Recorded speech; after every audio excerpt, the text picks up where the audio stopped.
Если сейчас посмотреть назад, Ну, давай. более сухая почва, она рассыпалась, более влажная, она вообще комками и вот просто трактор не тянул. И пришли к другой проблеме.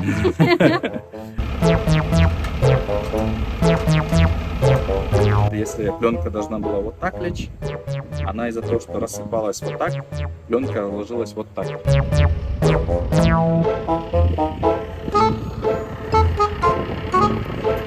Только-только начинает поливать, и тут выстреливает, там, видишь, фонтан такой, летит. Останавливаешься и думаешь, елки, что не так, что не так.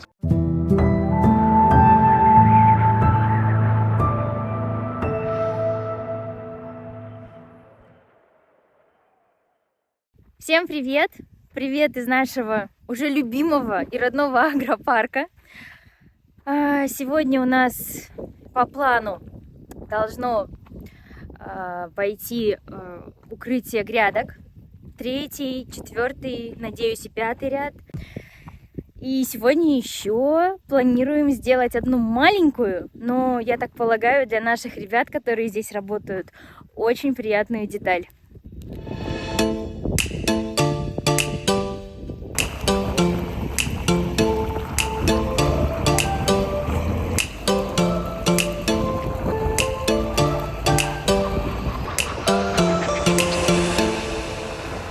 На открытом поле работаем, поэтому все, что даже вот красное, черное, она нереально нагревается, то есть ожоги прям можно получить здесь. И поэтому ребята, когда работают, то есть им часто приходится там держать вот так, металл, вот так, да? И он невыносимо горячий становится. Поэтому, ну и в целом работать под палящим солнцем 40 градусов. да, я не знаю, там больше 10 часов, да, получается. Это очень тяжело. Поэтому, чтобы такого не было, сейчас вчера сказал, говорю, давайте сделаем какой-то каркас, сверху закроем сеткой, и пусть будет комфортно. Почему мы сеткой натягиваем, почему мы изменения в пленку-укладчик делаем, потому что больше всего времени занимает именно укладывание пленки. Не работа грядообразователя, а именно пленка-укладчика. Мы модифицировали вот эту часть. То есть в любом случае чуть-чуть иногда бывает так, что после грядообразователя лишняя почва рассыпается, и она вот здесь образует небольшую горку. И когда пленка закрывается с этой горкой, то ее форма не становится такой вертикальной, а она становится вот такой, то есть она уходит в бок. И чтобы ту часть прочистить, мы, получается, вот это она идет, она прочищает как лезвием, так, как будто масло режет, да, условно.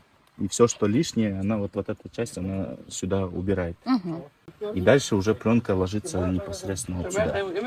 Вот так по этой линии она идет. Пленка ложится, становится очень форма прям хорошая. Вот можно будет по грядкам уже готовым посмотреть, что в отличие от первых наших грядок, сейчас форма отличная.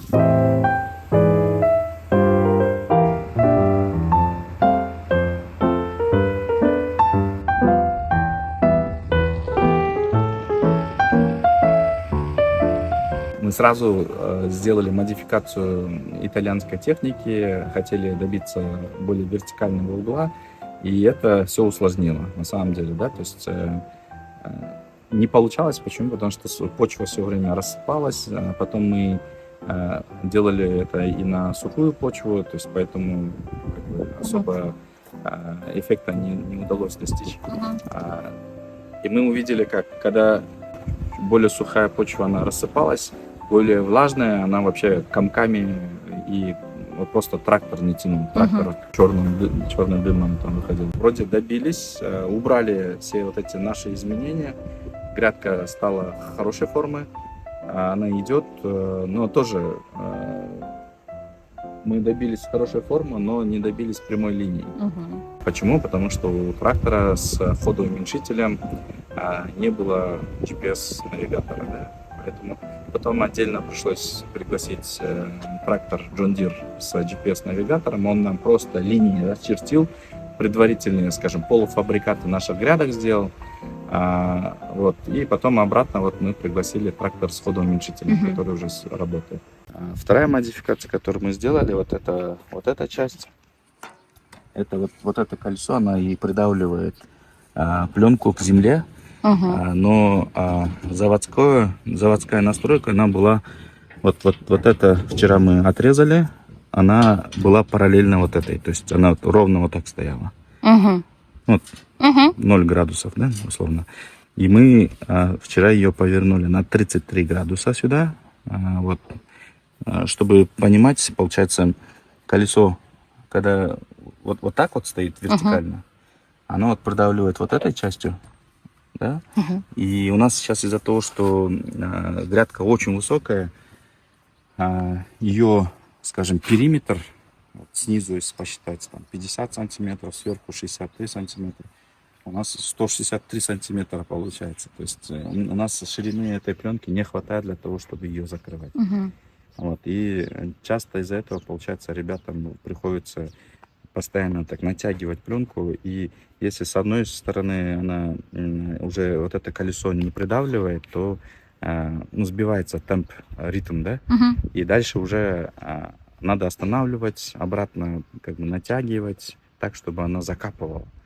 И вот сейчас гипотеза, будем ее тестировать. То есть вот это колесо, оно должно Под углом быть. из-за того, что под углом она раньше времени будет придавливать, то есть выше, уровнем выше будет придавливать, и у нас есть гипотеза, что тогда работа не будет останавливаться, и все будет идти как по маслу. Ну, давай.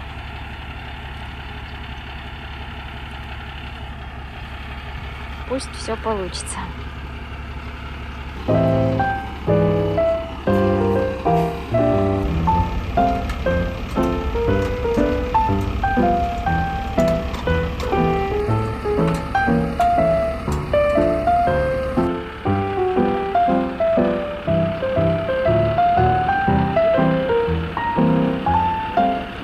Когда, знаешь, один раз не получается, и потом второй раз получается, это еще хорошо.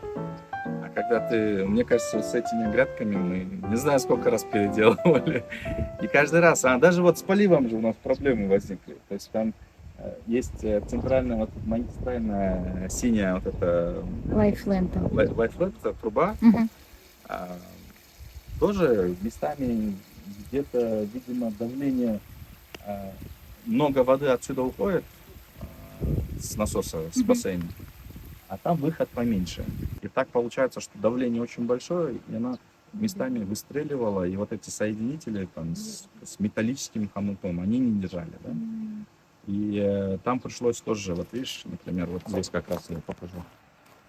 Ну вот это тоже специально изготовили, токарю заказали, то есть стандартный свой он был другой, вот он какой он был. Ага. Да? Вот смотри, разницу видишь? А какой мы сделали? Он не покрашен был, вот внутри ржавчина, снаружи ржавчина, вся. А здесь вот мы изготовили из там тоже очень такой хорошей трубы. Ну, это и потолще металл, да? Даже вот смотри, металл, толщину металла сравни. Ну да, есть разница в 2 раза примерно. Да. И здесь, получается, мы ее снаружи, изнутри тоже покрасили, чтобы избежать какой-то ржавчины. Даже, если на какой-то процент это поможет, это уже тоже хорошо. И в чем разница? Здесь Длиннее, да? всего 2 хомута. Один, как бы отсюда, один сюда. Ага. А тут у нас в каждом месте по 2 хомута мы сделали. То есть он еще более крепкий. То есть если вдруг один хомут не будет выполнять свою функцию, то второй подстраховочный. И теперь держит нормально, да? 4 хомута держат соединители лайфлетов, как бы, и все.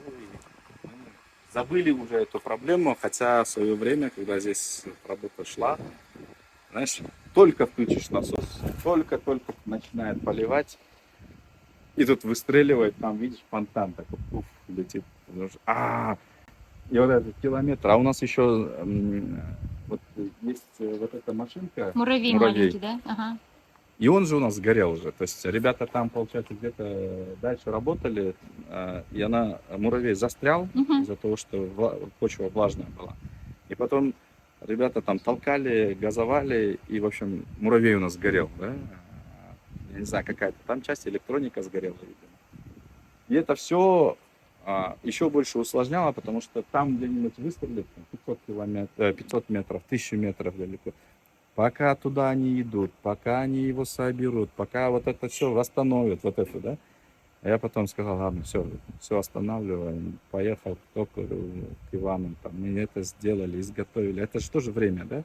Время, деньги. Но каждый раз там идти переделывать, это тоже выматывает. Чисто, это очень тяжело, да? Ладно, я там, ребята тоже, когда тоже тут у всех демотивация. У всех ребят демотивация. Тут же даже вопрос там не в оплате, там, когда люди работают, получают деньги, и они Мгм. видят, что что-то двигается, им тоже хорошо. То есть чисто морально, да?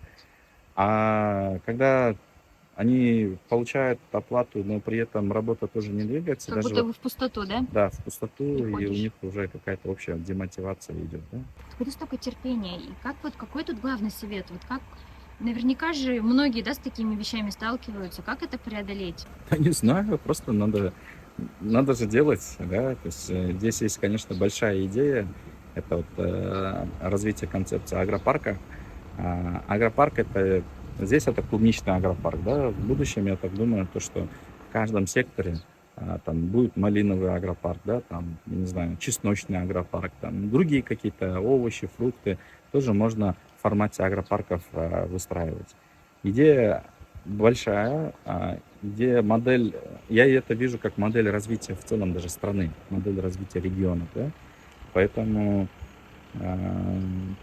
смотря в будущее, ты понимаешь, что это сейчас там какие-то временные трудности, которые мы должны преодолеть, Мгм. и это придает какую-то энергию, да. Ну-ка, повтори, что ты только что сказал. Я говорю, теперь можно хоть чуть-чуть порадоваться, И потому скорость что набрал, да? да, мы настроили пленковый капчик, поменяли угол, тот, который заводской был, он был такой, прямой, Мгм. а теперь стало на 33 градуса вот так, то есть теперь колесо не вот так придавливает, а вот так придавливает, Мгм. именно по низу. И благодаря этому потом еще кое-что там донастроили, сдвинули налево, направо и так далее. И вот теперь градообразователь работает хорошо, и это позволяет скорость увеличить. То есть вчера скорость была прям черепашья, очень медленно, медленно. Мы за 4 часа 1000 метров прошли вчера. Километр всего лишь, да? Да. Одну грядку сделали. Мгм. А теперь, получается, сейчас с такой скоростью, ну, уже где-то, наверное, как 5 километров в час где-то с такой скоростью едет, как пешеход, да? Я думаю, с такой скоростью мы где-то как минимум 4 грядки за один день будем завершать. И это отличные новости. Потому что я уже переживаю, смотри, получается, эти-то давно были политы, и они уже сушатся. Уже влага испаряется из почвы, и это потом обратно негативно будет сказываться на самой этой форме. Да, Она будет опять. сыпаться. Дальше, видишь, там там уже влаги больше, больше. Нам нужно ловить момент так, чтобы не упустить влагу.